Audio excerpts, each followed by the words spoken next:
Kyamagero Daily. Brought to you by Zeno is your personal investment manager.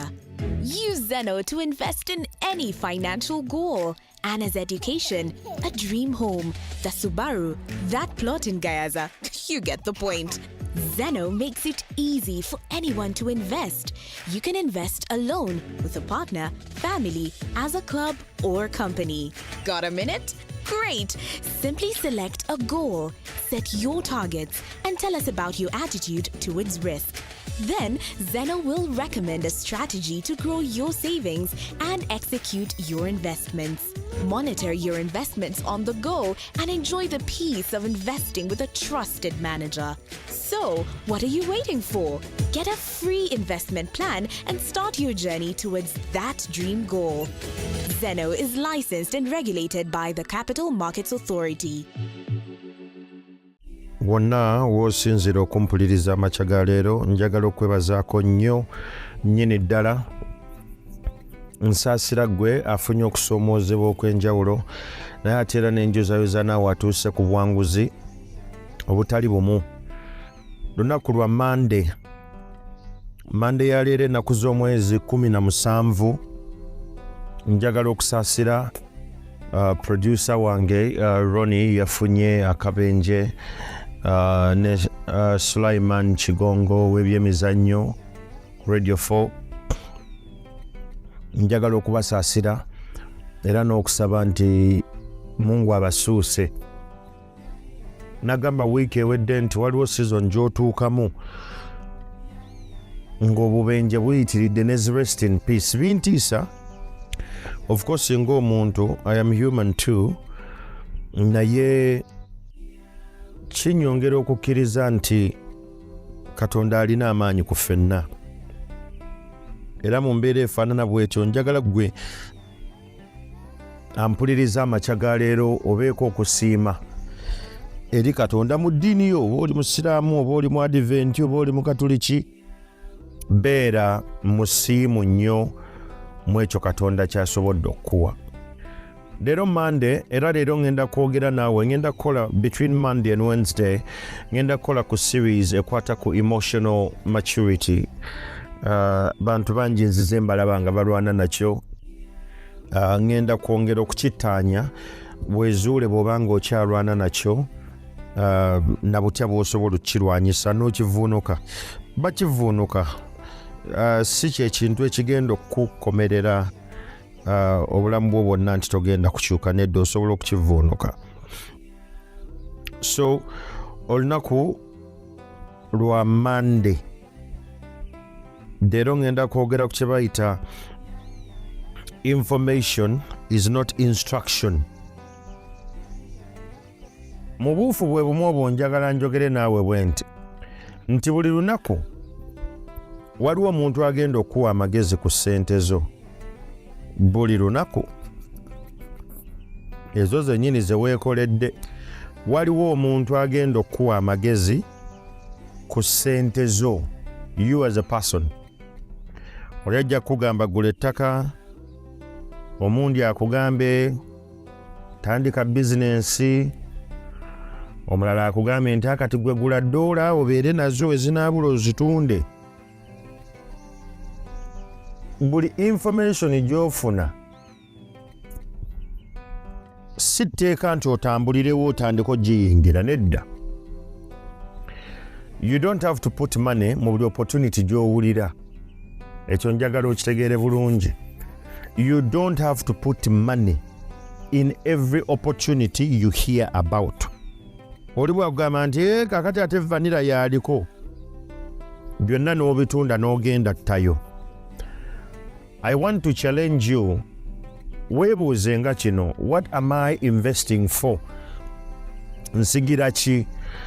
How much time do I have? Nina budde bwenkana ki? Era njagala weebuuze ggwe ng'omuntu ogambe nti does this investment fit the goal gye ngoba? Kye ngenda okusiga mu kitambula ne kye njagala okutuukako oba ekiruubirirwa kyange? Y'ensonga lwaki nze njagala nnyo Zeno. because sente zo oziwe ekkubo nti njagala zikwate wano ate n'obeera munyiikivu mu kyokola n'okiwa n'obudde. I want to challenge you. Listen widely about trust funds, learn carefully and invest intentionally. Njagala okwebaza abo bonna bali mu group yange eya Chams ayagala okunjoininga. If it's your first time, nja kusaba ogende ku myzeno.com/chams oba okube ku 0205 479859 oba oweereze WhatsApp ku 0392 177 488 oba osobola okukubira Irene oyo both on WhatsApp ne direct ku 0773 24 27 47. Nina abantu bangi abazze nga bagamba nti they want to be a part of my group. Nze nagambye tusavingira myaka ebiri. We are doing this for 5 years. Emyaka 5 njagala obeerewo ng'omanyi nti abantu b'osavinga nabo kino kye bagoba. Njagala nnyo okwebaza owa booda oyo Sowedi. Nfuba nnyo okutunuula ku gundi ya Sowedi mu back end eno okutegeera nti waliwo wa booda asoomooza abantu abasinga okufuna ensimbi nga ye just akwata mutwalo gumu buli lunaku. Abandi bo bagambye nze buli mwezi ngenda kuteekayo zino. For 5 years you'll be shocked how much you can do.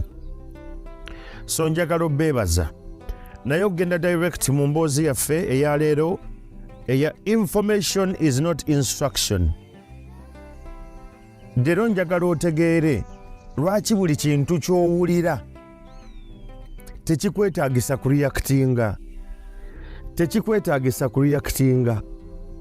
Nina ebintu byendaba ku mitimbagano okwo olumu ne mu mainstream media era olumu bannamawulire ne babeera bagumu nnyo ne bankubira n'essimu nga babuuza nti Mr. Kyamagero, what's your take on this? Ne mbagamba nothing, no comment. Njagala owuliriza era wuliriza bulungi. Information esobola okujja mu bulamu bwo without controlling your behavior. Tuli ffenna ekyo njagala okitegeere nnyo ddala nga bw'okiwulira. Emotional maturity, omuntu okumanya nti kwegamba muntu mukulu mu ngeri gy'ayanukula n'engeri gy'awulira. Tusobola ogimeasuringa distance eri wakati what enters your ear and what comes out through your behavior. That gap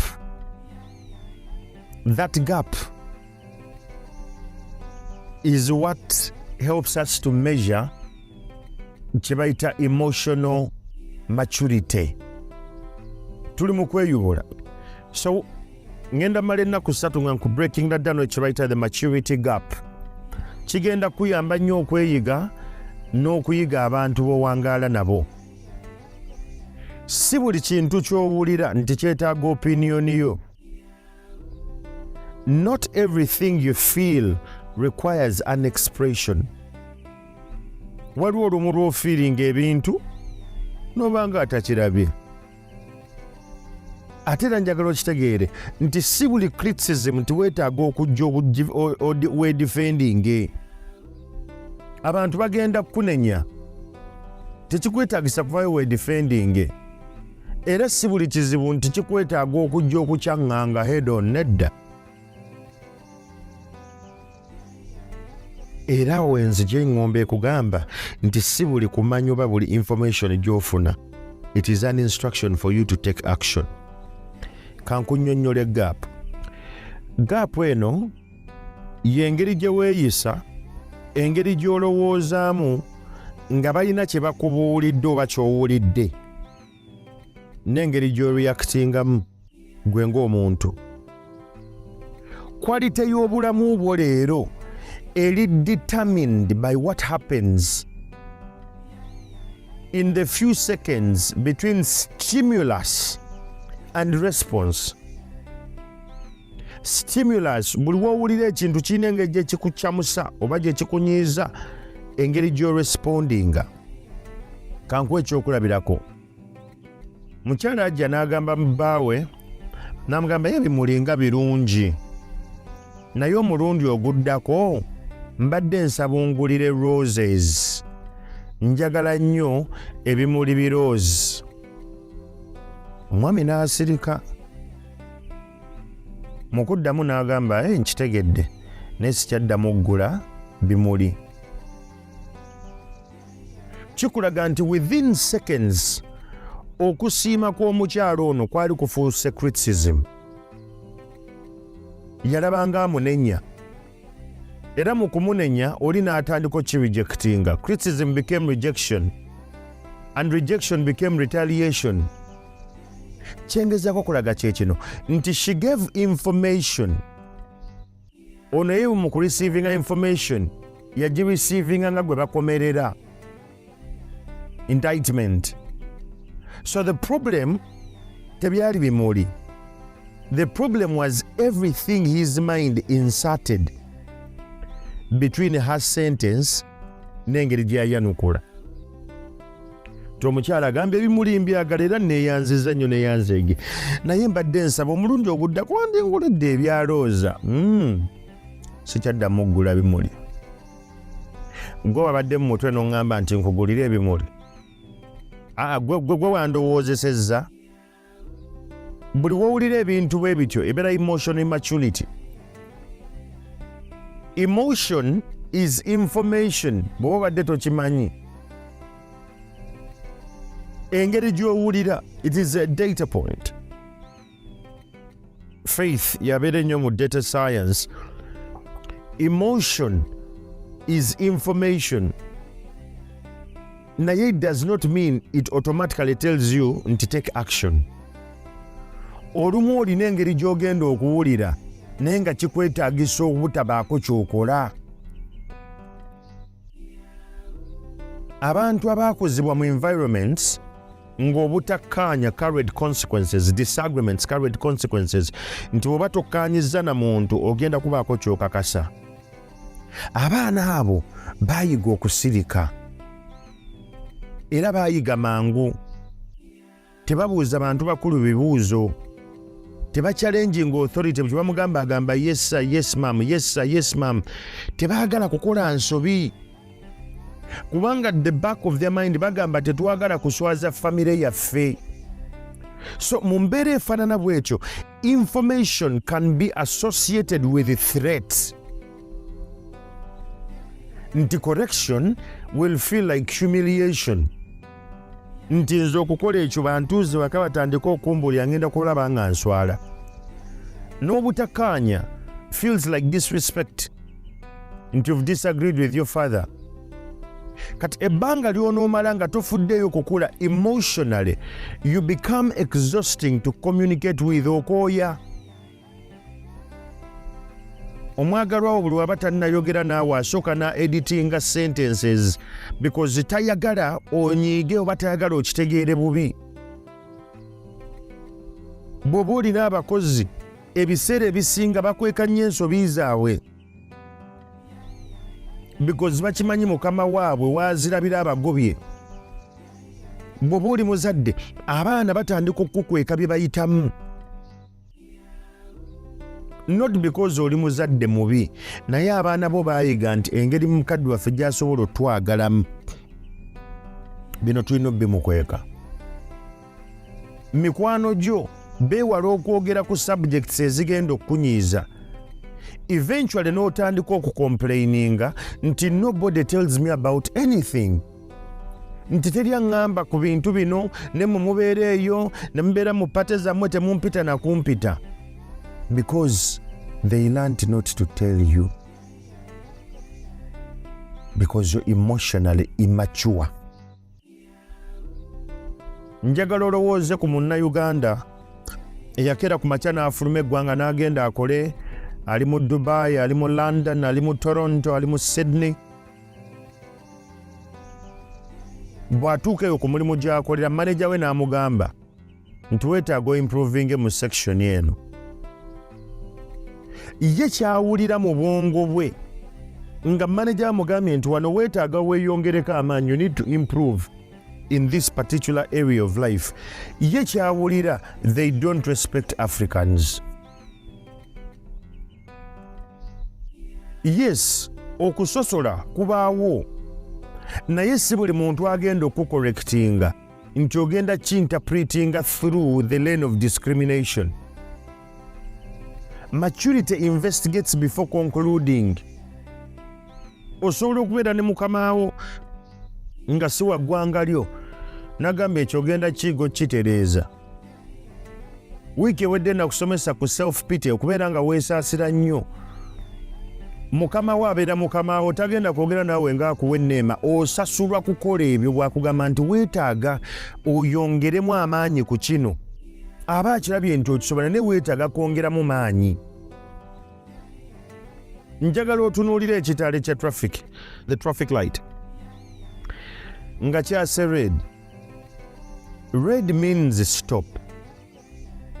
Amber means evaluate. Green means proceed. So from Africa, amber tugiyita yellow, okay? Nti red ekugamba yimirira, akakairo ne kagamba nti tandika weetegeke, sawa yonna tusimbula. Green ne gamba nti simbula. Abantu abali emotionally reactive, yellow baagijjamu mu bulamu bwabwe teriimu. Oba ontegeera bulungi nti alina stop nagwo talina yero. Yero yekugamba nti wekenneenye, pimapimamu, weetegeke, tagirina. So everything goes directly from stimulus to action. Naye ng'ate maturity emotionally eba ekugamba nti oteekwa okubeera ne yero mu bulamu bwo. Njagala onnyo okubayita emotional agility ka Susan David. Ayina chapter gy'ayita stepping out. Agamba nti discomfort is the price of admission to a meaningful life. Nti okubeera nga kwegamba toli mumativu nga wulira toli musanyufu nga bikumalako okumalako emirembe, discomfort gwe mutango ogw'okukkiriza okubeera mu bulamu obuluufu, obulamu obulimu amakulu. So the lesson ebeera capacity to experience emotion, obutakkiriza emotion eyo ate okudictating engeri gy'owulira. Lumu nali ku kkubo nga nvuga, omusajja n'anva emabega ng'avuga truck ey'amaanyi, ezo emmotoka ennene zi double cabin nga zi Tundra. It depends on where you are. Bw'oba obeera mu US muziyita truck, bw'oba obeera mu UK pretty much it's still a truck, mu Australia muziyita ute. So ngadduka nnyo, ne mugamba ayitewo, nenzira ebbali. Bwe nadda ebbali n'aleekaana nnyo, nenvuga ne musanga mu maaso ng'ayimiridde. Nangamba nyimirire, ne nyimirira ne mubuuza obuzuubadde kina ng'aleekaana nnyo. Ne mugamba ogenda kukolawo ki? Because wavuze bubi ne nkuviira neweeyongerayo, naye ate era onyimiriza, kugamba onyimiriza kuyomba. Nga ndi mukakkamu nnyo. N'agamba ya ndi munyiivu nnyo, bantu nga mmwe lwaki muvuga bwe muto? Ne mugamba ekkubo liba n'amateeka. Ffenna twagenda mu driving school naye bye twayigayo bya njawulo. The most noble thing gye nakoze kyakukuleka oyitewo ogende, naye era gwe kikuwaliriza nti oteekwa okuyimirira onyimirize. Out of curiosity ng'omuntu nyimiridde twogere. So nga akyajinze nnyo, n'agala obeera confrontation, ne mugamba nti tokikola. Bw'oba oyagala kulowooza nti ogenda kunkuba tekigenda kusoboka. Ne mugamba ekisooka ndi trained okwedefendinga. One of us is going to get hurt and I can be very sure it's not me. Refrain yourself from attacking. Najjayo wakaali kago. Ne mugamba again, please refrain from what you want to do. namugamba road rage njimanyi njagala obeere mukkakkamu kati bwe yajja ne weight ye yonna era njagala okwebaza nnyo coach Mutebe yantraininga judo anze nemuyisaako n'agwa eri ate bwe yagwa n'aswala nnyo nemugala nagambye omukufu agenda kulumizibwa. Most certainly it's not me. Nemugamba I'm trying to defend myself. So nemugamba ne kino kyokola I could call this an assault. Enda kulopa ku police tulabe binaabeera. So nga on a normal day gobongo bujja kugamba twekube asinga yagenda. Abantu olumu bagenda kulumya. Bagenda kukola ebintu ebitagambika, but are you emotionally mature enough to take time and think through it? Wano njagala weebuulize information ki gy'ofuna immediately n'ekyusa engeri gye weeyisa.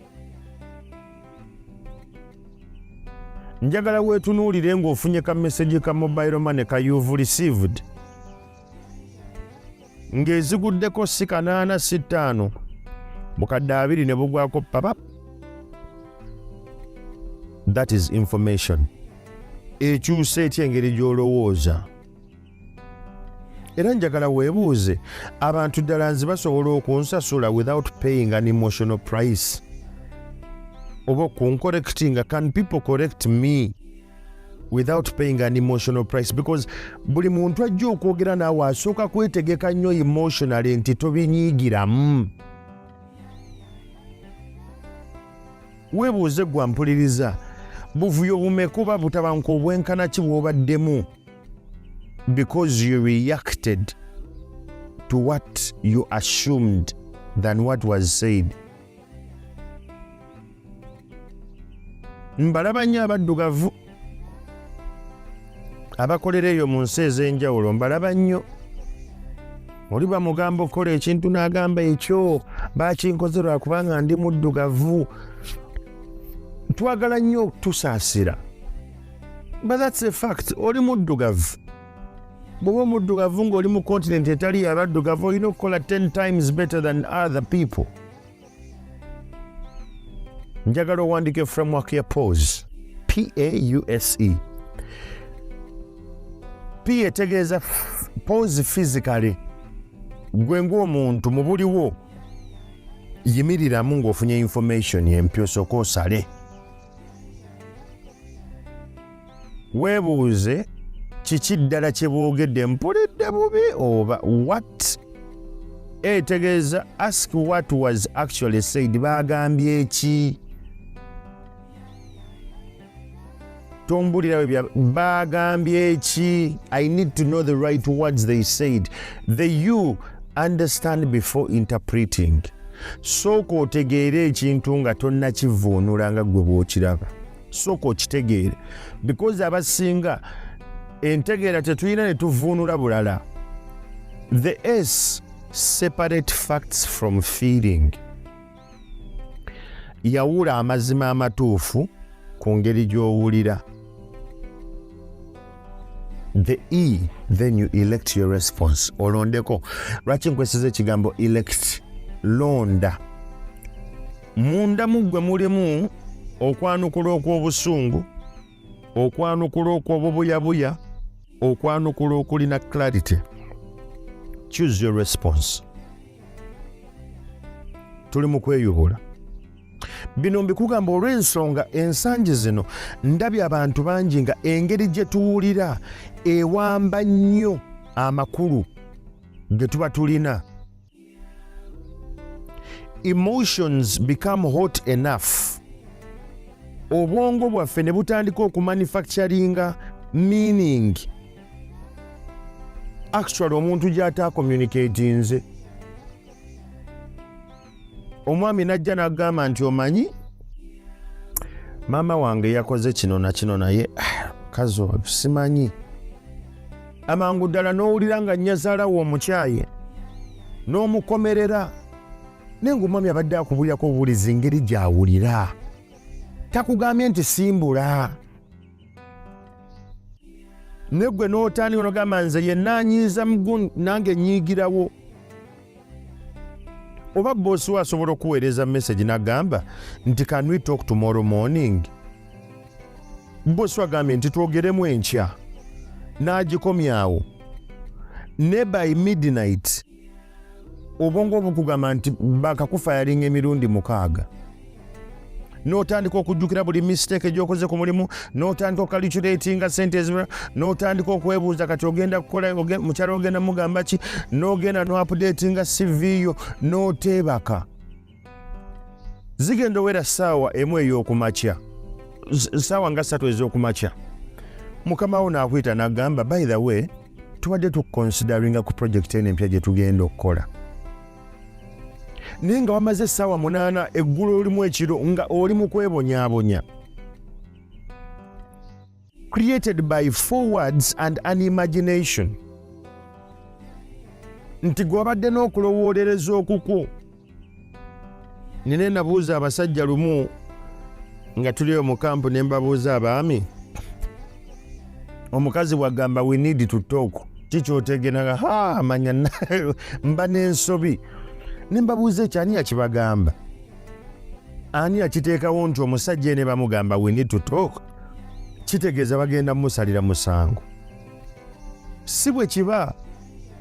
Ffe ng'abantu human threat systems ziri developed mu communities oba mu environments we tubeera ne rapid detection of danger.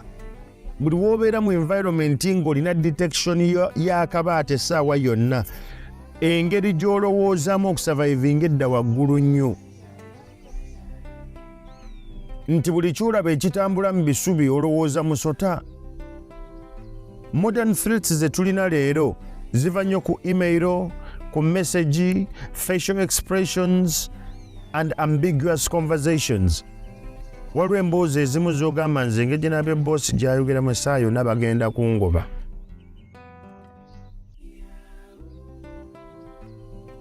Gy'onookoma obutakola emotionally buli kintu okitegeera bukyamu. You are very chronic at misunderstanding things. Okaayana ne bw'otalina kaayana, unnecessary arguments. Olumu wuliriza osirike. Okola okusalawo okuli very poor. Olina damaged professional relationships because oli emotionally immature. Olina anxiety. Ate ng'ovudde ku ekyo buli kaseera obeera weekubagiza. You're always lamenting. Njagala olowooze ku family relative atayanukula WhatsApp call yo nga yagenda Bulaaya. Buli w'omukubira n'atakwata ssimu ng'otandika bantu baakyuka kuva yagenda ebweru. Ate tukyalina amakulu. Naye ng'ekyamazima wamukubidde during working hours. Essaawa ze wakubye abeera akola. Oba n'obeerawo family member n'asaba ssente n'agamba bannange mbadde nsaba munkwatemu wano. Oli ye n'alowooza nti bano buli kaseera bakuba essimu babeera balina kye baagala. Naye ng'obuulyawo ku luno leero akubye kukyekingako. Nja kuddamu nkujjukize kye bayita smoke detector. Ka smoke detector ako ke bateeka mu nnyumba ezimu oba mu factories ezimu ko tekaawula nti wano okoze toast bread n'aba ng'avuddeko engeri y'akakka oba omuliro ddala ogukutte ennyumba. For it detects smoke, any smoke kagenda kuleekaana. So emotional alarm system ye esobola okukola ekintu kye kimu. So nga gwe okubeera ng'oli emotionally mature ng'oli muntu mukulu, oteekwa okuinvestigatinga omuliro nga tonnapakusa bantu kufuluma kizimbi. Ddayo osoma akatabo ke bayita Thinking Fast and Slow aka Daniel Kahneman. Ojja tegeera kye bayita the characters of a story. Tewali kintu mu bulamu is as important as you think it is while you're thinking about it. njagala weebuuze gwampuliriza, mbuuzi ki ze neegambye nga mu bwongo bwange naye nga nsinzira ku information ali incomplete, based on incomplete information. Njagala weebuuze, what do I consistently assume about rejection? Nga gwe buli w'obeerawo muli owulira waliwo ekintu ky'olowoolereza nti nze nagaanibwa, nze baŋŋaana, nze nagaanibwa, nga you're consistently thinking about it. Era weebuuze ggwe, how much suffering have I created from events that never happened? Kwegamba weetaddeko kubonaabona kwenkana ki ng'olina ebirowoozo bya events z'olowooza nti zaaliwo mu bulamu bwo naye nga tezaaliwo, walowooza ndowooze. Era kati kyemmanyi baagenzeyo ne batuula ne bammaneja ne banjogerako, naye nze tewali ttabbu, obulamu tebutandika era tebukoma wano, ensi nnene nze nja. Why are you thinking like that? You're emotionally immature. Njagala owanike framework gye bayita FACT, F-A-C-T. F etegeeza facts, what happened, ekyamazima kiddala ekyaliwo. A etambula ne assumptions, okulowoolereza gwe kw'olina. Weebuuze nti what did I add, nze nayongerako ki? The C is context. Nakabira weebuuze what don't I know, ki kye simanyi ku mbeera eno. And the T is the test. What evidence could confirm your interpretation? Tunuulira amazima g'olina n'obukakafu bw'olina, obugeraageranye n'engeri gy'ovuunudde olwo bikwatagana. Olw'ensonga feeling deeply is not emotional intelligence. Ng'okubeeraawo nga buli kaseera obeera mu feeling ennyo tekitegeeza nti oli mugezi nnyo mu ngeri gy'owulira.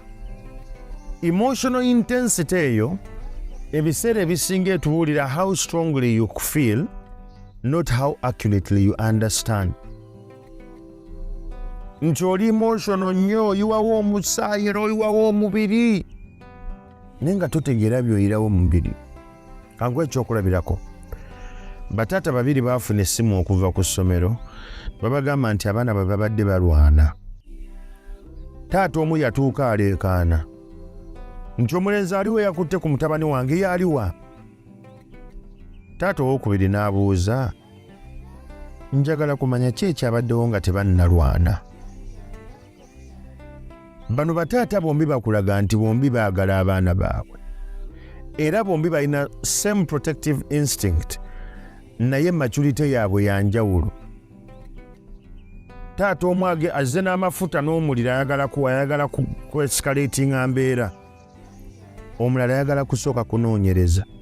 Emotional intelligence research ekuyamba nnyo okwawula emotions, engeri gy'owulira, okuzitegeera n'okufuga enneeyisaayo after that. Recognizing the emotions, understanding them, and regulating the behavior that comes after. Ng'okubeera ng'olina feelings ez'amaanyi ennyo zokka tekigenda kulaga how emotionally intelligent you are. Cultures ezisinga zizze time memorial nga za-associatinga nnyo visible intensity with sincerity. Nti olaba omuntu asinga okuleekaana ennyo awamaani nti oyo yabeera omutuufu akwagala. Era ne bakugamba nti if you love strongly, demonstrate it strongly. Ne bagamba nti if you are angry, ng'oli munyiivu, laga obukaawu. If someone insults your family, defend the family. Katino kiyinza okuconfusinga emotional volume with emotional depth. Okubeera nga gwasinga okuleekaana tekitegeeza nti gwasinga okutegeera obulumi. Gy'onookoma okweyisa bw'otyo gwampuliriza, abantu bagenda kwanguyira okumanipulatinga Anyone who can provoke your emotions can influence your behavior. Ekyo bakinjigirizeeyo kasenyi nga ndi mu training. Omuntu yenna asobola okuinfluensinga engeri gy'ogenda okuwuliramu. Asobola okuinfluensinga enneeyisaayo. Kitonsa bw'olaba ekiwala kisaafiina bwe kyeyisa bwe kinyeenya omubiri, kigezaako kuprovokinga emotions zo. Kinankola eki kikyagala kinga kintu bubi. And later to influence your behavior. Tuli mu kweyuhula. Online politics is a very powerful example. Ojja kubeera ku mikutu egyo egya online. Olabeka kilipu nga bannange kanyiiza within minutes. Okasharinge, oyombe, olumbe, olondewo ne sides ogambe nti kino bano bakoze bya kikyamu nnyo. Nobody checks context. Kitegeeza nti information has recruited an army before facts arrived. Nti talina kyatugamba nze kasita nalabeka kiripu ako. Ne manyinawo oyo omusajja mu buyabuya. I have lived that life before. And today, mbiraba, some people share my clips. Abantu ne bayomba ne bavuma, and I'm like, okay, find time and watch the entire interview. Tetulina budde kulaba interview yonna. Kino kimala emotional immaturity. Thermometer emeasuringa heat, ebugum. Thermostat regulating heat. Byombi bidiringa na bugum. So emotional maturity gwokubeera ng'okuze mu ngeri gy'owulira kigenda kwetaagisa okubeera thermostat. Noonya akatabo aka emotional intelligence aka Daniel Goleman agamba when smart is dumb. Ayina chapter gyayita when smart is dumb. Okubeera omugezi kyabwewussa. In a very real sense, we have two minds. One that thinks and one that feels. Fenna ng'abantu tulina senses ezo bbiri. Waliwo sense erowooza, sense endala nga yeefiringa bufiirinzi. Wano njagala weebuulize, can someone manipulate me simply by making me angry? Nti omuntu asobola okunkozesa ensobi just lwakunyiiza bunyiiza. Ng'oli yamanyi ekikujja kukunyiiza bunyiiza. Do you mistake passion for wisdom? Gwe ngolooza olw'okubanga ekintu okyagala nnyo, oli mugezi nnyo ku kyo. Njagala weebuuze, does my emotional volume exceed my understanding? Engeri gye mpulira ku kintu kino, empulira yange ku kyo, essuka entegeera yange ku kyo. Because weetaaga okunotisinga the emotion, manya nti eno y'empulira gye mpulira. Gikkirize. Then otandika okugipima egenda buziba kwenkana ki. Awo otandika okupima engeri gy'ogenda okweyisa.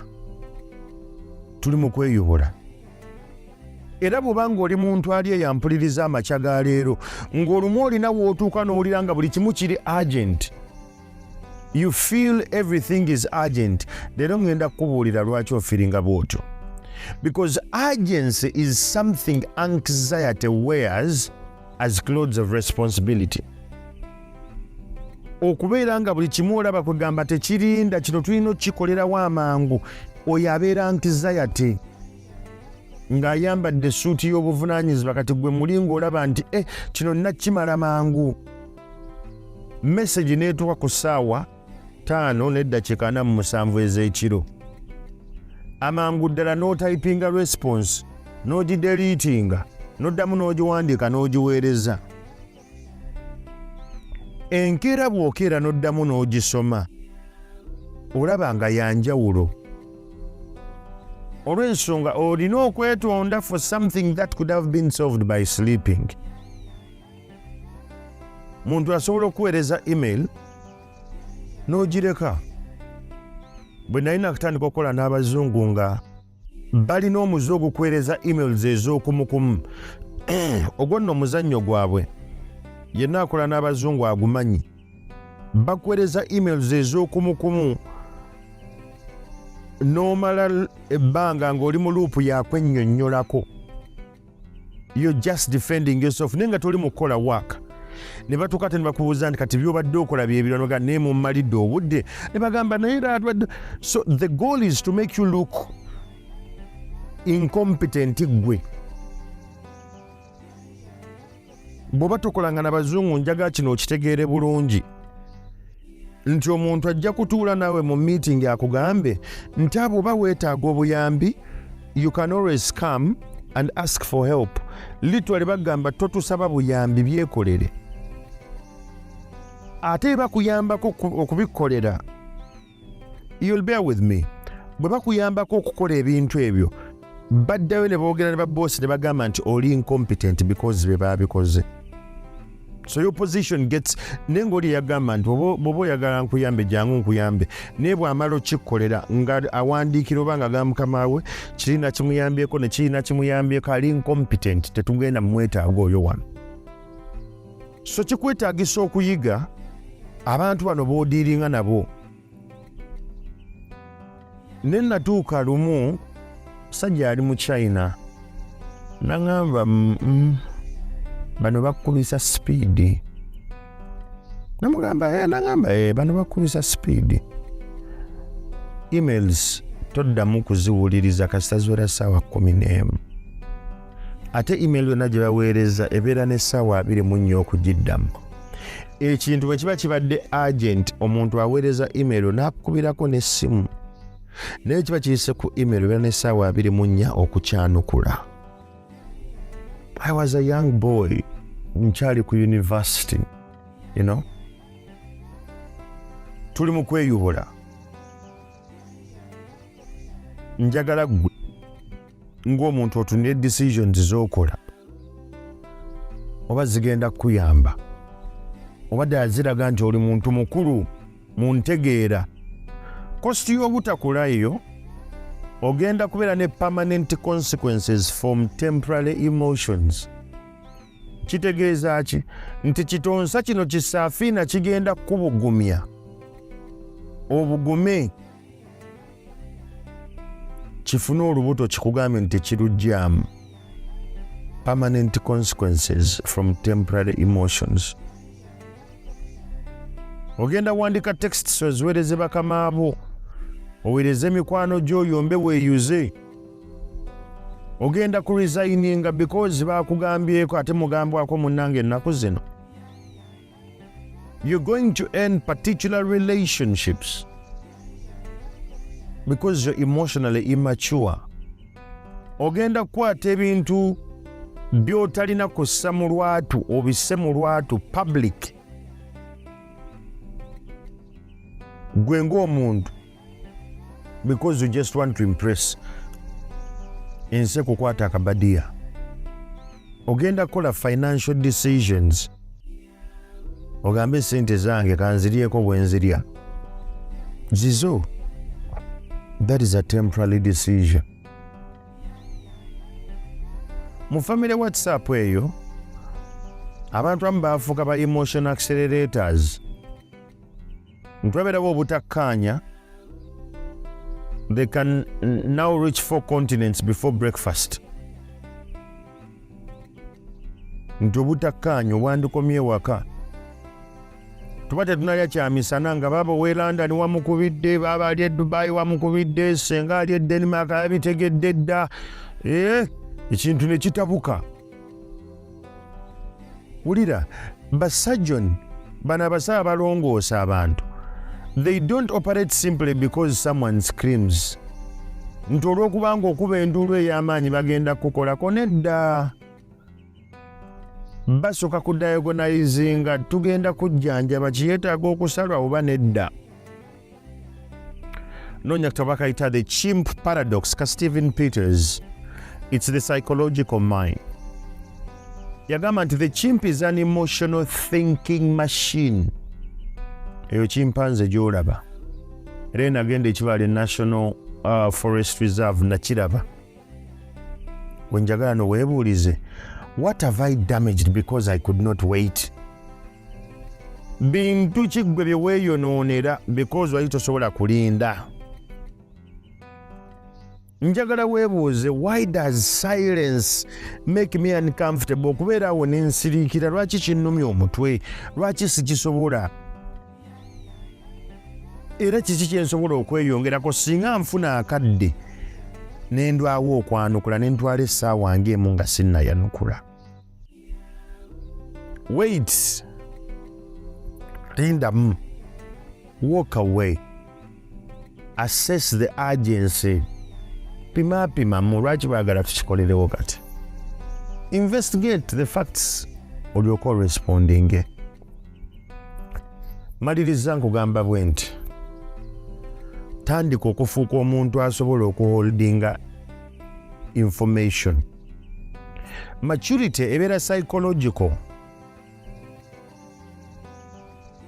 Okukula mu birowoozo n'engeri gy'orespondinga, okula psychologically. Mu government bwe baba kuwa position yonna olina kye bayita the oath of secrecy. Nti waliwo ebyama by'ogenda okutegeera ebya gavumenti nga tebigenda kuvaayo. Era oath of secrecy amateeka agagifuga nti oneebiviirayo oli mu kkomera. That is how we move. Buli muntu ali mu famire akimanyi nga jjajja wammwe bwe yafunye amawulire amabi last night. Okay? Naye amawulire ng'ejje mugawa jjajja wammwe temugamuwa late because temumwagaliza. Not because he's weak. Lwakubanga bw'anaagawulira tagenda kusooka kubuguutana, panicking. Agenda kutuula wansi abuuza ebibuuzo bino. Okay, what needs to happen next? Kati ki ekiddako? Everyone's nervous system settles. That's leadership. Bataata abakulembeze babeera nti oli agenda keera ku makyabuuze nti okay, kino nkitegedde kitambudde bwe kiti ne bwe kiti. Naye tuzzaako kiki kye twetaaga? Nabagamba ebiseera ebisinga bagamba omuntu nti afudde, si pa kukambagamba afudde ki? Kyafiiridde mu ddwaliro, tutumuziika wa? Ntungamu, okay. Tusimbula ddi?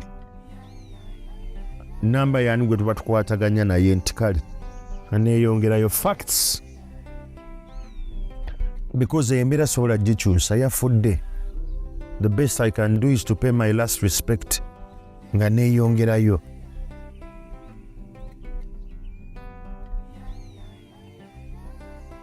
Emotional regulation.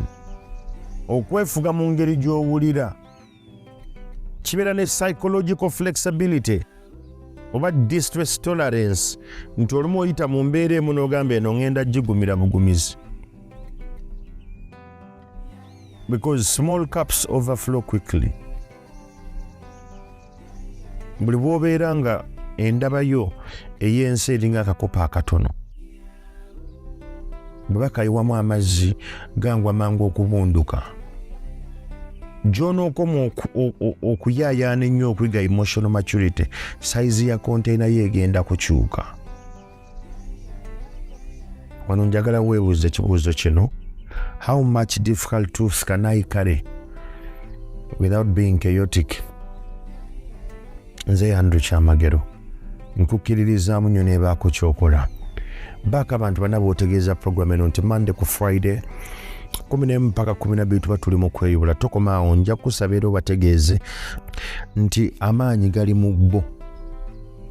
Era gwagala okuneeyungako nga tusevinga emyaka 5 eza Zeno, ennamba ozirina. Gwagala one-on-one session, weereza email ku kyamageromethod@gmail.com oba oweereze WhatsApp ku 0702852020. Amba agenda kuba ku bookinga in, tutandika okwogera. Nkukkiririzaamu nnyo naye baako kyokola siba bulungi.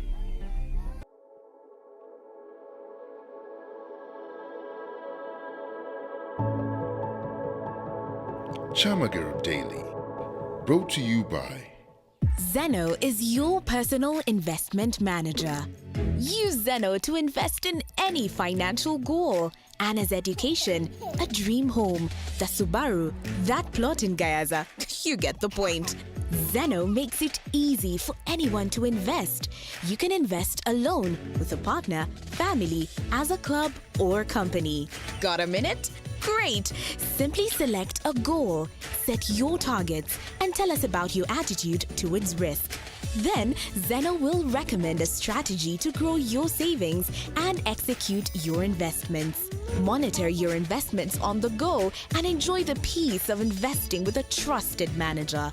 So, what are you waiting for? Get a free investment plan and start your journey towards that dream goal. Zeno is licensed and regulated by the Capital Markets Authority.